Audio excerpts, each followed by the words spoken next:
Brownies nga ang cravings ko ngayon. Simpleng brownies lang ang gusto ko. Konting sangkap lang ang kailangan. Huwag na natin gawing komplikado. Kaya tara, samahan niyo ako magluto. Sa isang bowl, nilagay ko na yung butter and condensed milk. Haluin lang na mabuti hanggang mag-join force silang dalawa. Nag-add ako dito ng vanilla and cocoa powder and then haluin lang natin ulit.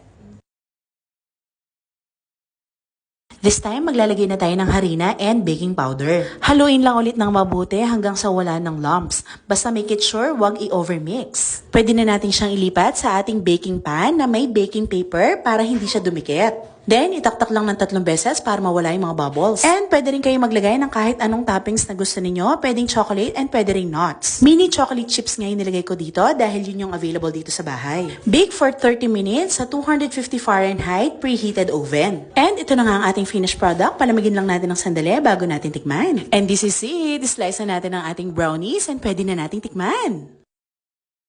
Nakuha ko nga yung texture ng brownies na gusto ko, yung crunchy outside, pero soft and chewy inside. And yes, we're done! Craving satisfied! O siya, tara! Eat!